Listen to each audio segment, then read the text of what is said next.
Have you ever wondered why a country sitting right next to Vietnam, a place that once produced world-famous billionaires, is now so often linked to phrases like international scam networks, gambling paradise, or even mysterious autonomous compounds that many people are genuinely afraid of? And by now, you probably already know the answer. Cambodia. In recent years, the country has constantly appeared in headlines tied to cyber fraud operations, cross-border criminal organizations, and heavily guarded compounds hidden behind closed doors. But beyond those shocking news stories, what is life there actually like?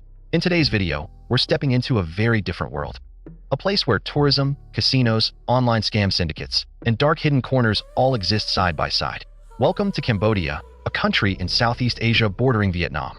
Covering roughly 181,000 square kilometers and home to more than 17 million people, Cambodia was once best known as the land of Angkor Wat, the largest religious complex on Earth and one of humanity's greatest cultural treasures. Every year, millions of tourists travel here to witness the haunting beauty left behind by the ancient Khmer Empire. But behind the image of a tourist destination, Cambodia is still a developing nation. Its GDP per capita remains around $1,800 to $2,000 a year, significantly lower than Vietnam, which is projected to reach roughly $5,026 by 2025. Much of the population still depends on agriculture, while the gap between the rich and the poor has become impossible to ignore. And over the past few years, Cambodia has become increasingly controversial, repeatedly surfacing in stories involving international scam rings, mysterious autonomous zones, and gray areas that most people would never dare step into. So what is Cambodia really? An underrated travel destination? Or behind those glowing lights, is there an entirely different world hiding in plain sight? Right now, we're about to cross the border and see a side of Cambodia that few people ever talk about. The moment you step through the checkpoint, the feeling changes instantly. It doesn't feel like entering a tourist country. It feels like walking into another world. Near border areas like Bavay Border Gate, the first thing you notice isn't temples or scenery. It's rows of sealed high-rise buildings, tall walls, blacked-out windows, razor wires stretched across the rooftops. No clear signs, no tourists wandering around, but security guards watching the entrances 24/7. Locals often refer to these places as autonomous compounds. To understand why that term feels so unsettling, we first need to understand what an autonomous region actually is. Traditionally, an autonomous region refers to a territory granted a higher level of internal self-governance, usually created to preserve the identity, culture, or traditions of ethnic minorities, while still remaining under the authority of the central government. For example, China has 5 provincial-level autonomous regions: Inner Mongolia, Guangxi, Tibet, Ningxia, and Xinjiang. However, the so-called autonomous compounds in Cambodia are something entirely different. These aren't officially recognized administrative zones. It's simply the term locals use for areas packed with foreign-controlled operations, functioning almost completely cut off from the outside world. And to put it bluntly, many of these compounds are believed to be leased and operated by Chinese crime bosses, enforcing their own unwritten rules behind closed doors. From the outside, they look like luxury casino resorts or high-end economic complexes.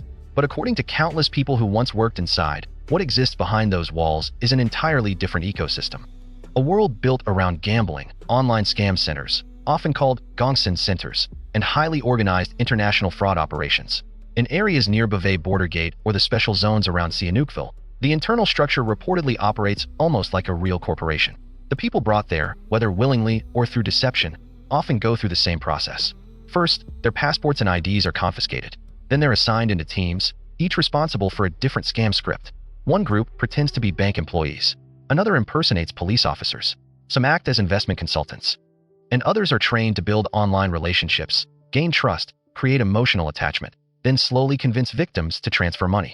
Every single day, they work 14 to 15 hours, sometimes even longer if they fail to hit targets. Hour after hour, sitting in front of computer screens and phones, constantly texting, calling, manipulating. And the most terrifying part is this.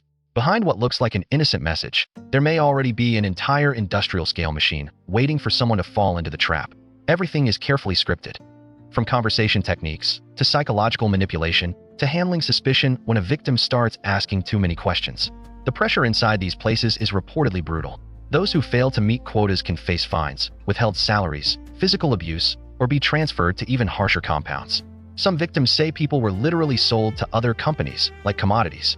And according to survivors who managed to escape, there are chilling rumors that those who resist too much simply disappear. For women, the situation can become even darker. Some claim they were forced to work in entertainment venues, pressured into serving guests, or pulled into disguised prostitution rings operating behind the scenes. And perhaps the scariest part of all, The cycle almost never ends. Many people enter these places as victims, but over time, some become part of the very system that trapped them in the first place. A cold machine, where human beings are slowly reduced to tools for profit. Life inside these compounds is almost completely cut off from the outside world. Eating, sleeping, working, everything happens within the same guarded perimeter under constant surveillance. Leaving is nearly impossible without permission. And what worries many Vietnamese people the most is this. A huge number of scam calls originating from these places are allegedly targeting victims back in Vietnam. According to many accounts, these compounds are designed to be entirely self-contained. Inside, there are dormitories, offices, entertainment areas, almost like miniature cities hidden behind concrete walls. But once someone enters, especially those trapped by gambling debt or lured in by fake job offers, getting out is far more difficult than they expected. Still, the reality is more complicated than most people imagine. Not everyone there is a victim forced against their will. Some walk in voluntarily. They know exactly what they're getting involved in, and in return, they chase salaries they believe are worth the risk. A deeply controversial choice. And after dark, these places become even harder to understand. Sometimes, fireworks suddenly explode into the night sky. Some say it means someone just hit a massive jackpot at the casino. Others whisper that a huge scam operation has just succeeded. After multiple crackdowns and growing pressure from international authorities, including Vietnam, hundreds of cross-border scam operations in Cambodia have reportedly been dismantled. But instead of disappearing entirely, many groups simply adapted. Some moved underground. Others quietly relocated somewhere else. And once you leave those so-called autonomous compounds behind, the towering walls, the steel gates, the razor wire, you step into a completely different world. Lights, music, laughter, crowds flooding the streets. Welcome to the nightlife of Phnom Penh, one of the most vibrant entertainment hubs in the country. Walk just a few steps, and you'll find bars, pubs, massage parlors, and restaurants packed tightly together.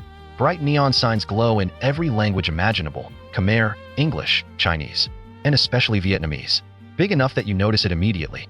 It's obvious this place attracts massive numbers of international visitors. Every year, millions of tourists arrive in Cambodia, and many of them eventually pass through streets exactly like these. One small detail visitors notice quickly is the ATM system here. Many machines allow withdrawals in both US dollars and local currency, making spending incredibly convenient, and sometimes dangerously easy. From a tourist perspective, prices feel surprisingly cheap. In some places, a beer costs barely $1.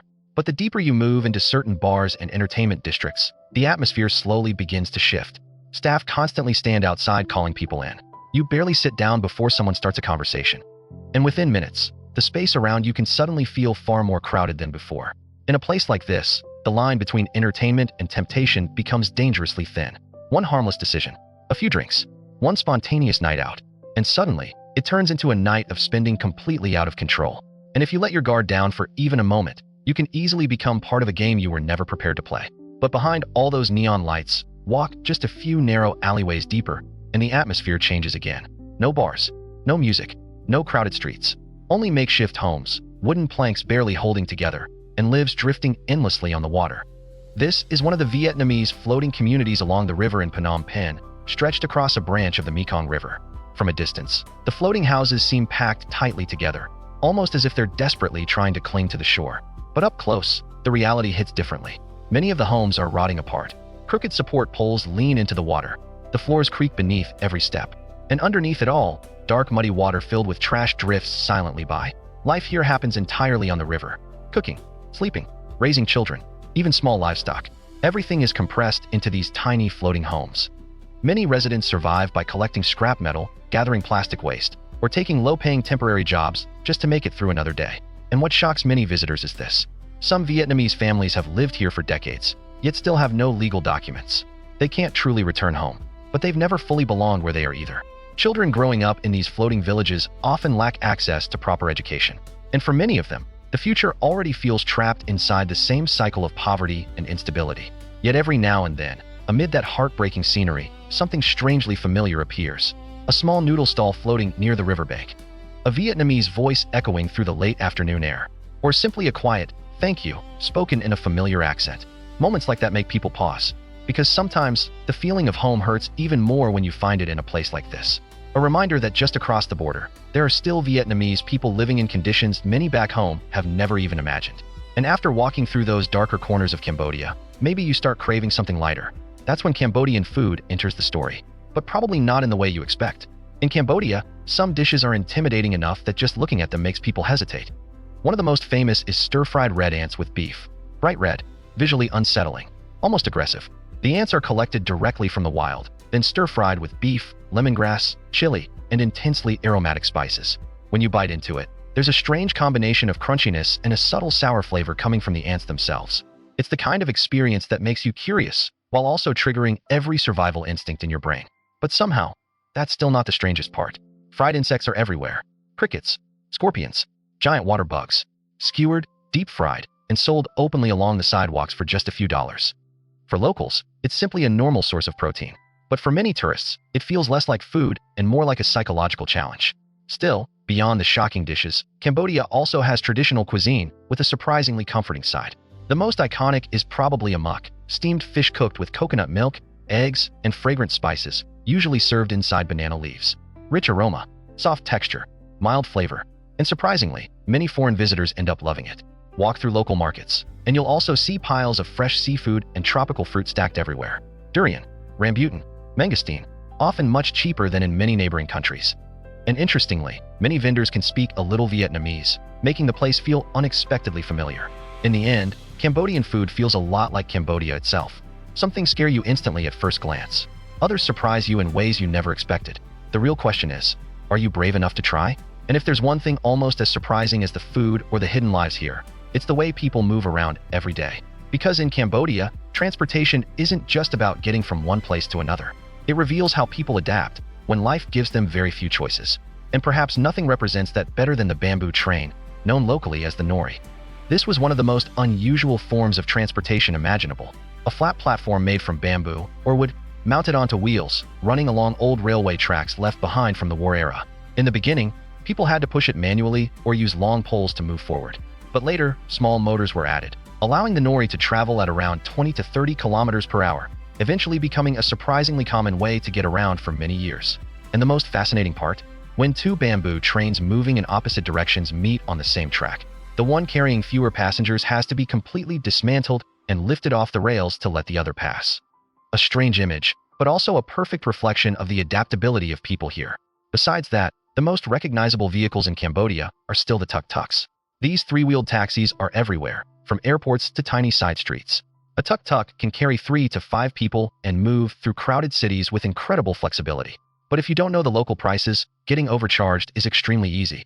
A 1-kilometer ride might suddenly cost $5, even though the real price should be closer to 1. And throughout the streets, there are scenes that leave many tourists staring in disbelief. Trucks stacked impossibly high with cargo. Motorbikes carrying entire families. Vehicles assembled from whatever materials people could find, somehow still speeding down the roads like nothing is unusual. In Cambodia, traffic rarely follows fixed rules. It feels more like proof of one simple reality. When resources are limited, people will always find ways to adapt and survive. And by now, you've probably realized something. Cambodia isn't just temples, street food, and unique travel experiences. Because there's still another side to this country, one people rarely talk about directly: the risks. The kind that almost anyone can run into if they aren't careful. In tourist-heavy areas like Phnom Penh or Sihanoukville, pickpocketing and phone snatching are far from rare.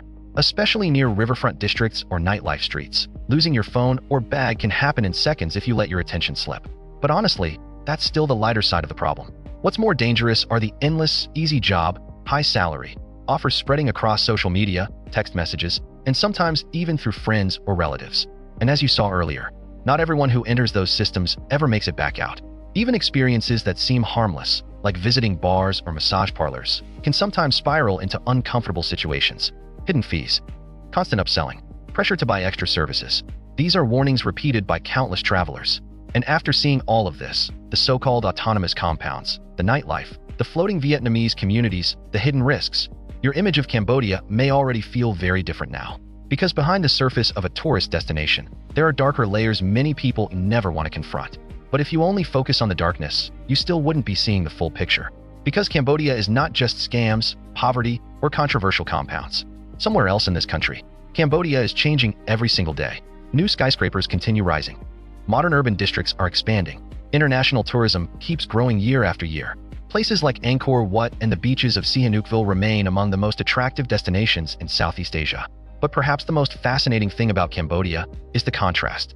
In a single day, you can move from a modern nightlife district glowing with neon lights to a floating slum where families still struggle for basic survival. Two completely different worlds, existing side by side. No distance between them, no attempt to hide them.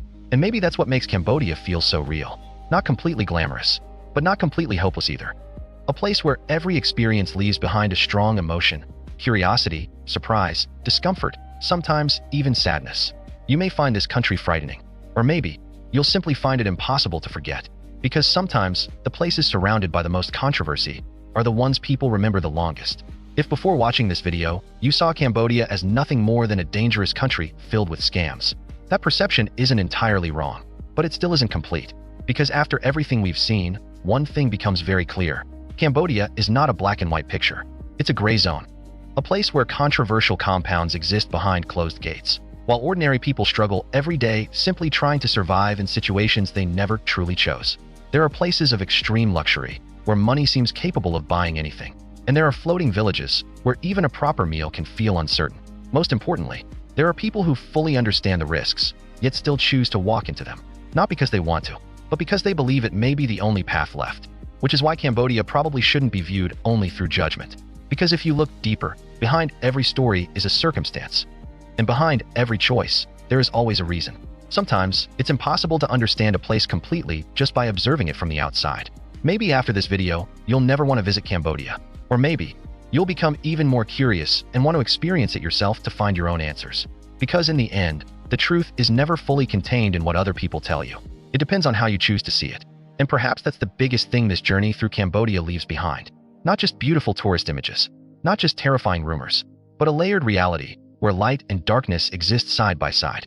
On one side, crowded entertainment districts and famous destinations attracting millions of visitors every year. On the other, mysterious compounds, scam operations, and people struggling to survive far from home. Maybe after watching this, you'll feel more cautious about Cambodia, or maybe more curious than ever before. Because every place in the world has two sides, and the important thing isn't avoiding them, it's understanding them before stepping in. So what about you? After everything you've seen, do you think Cambodia is truly a destination worth experiencing, or a place better avoided? Leave your thoughts in the comments below. And don't forget to subscribe to Discovery Channel as we continue uncovering the untold realities hidden around the world. Goodbye for now, and we'll see you in the next video.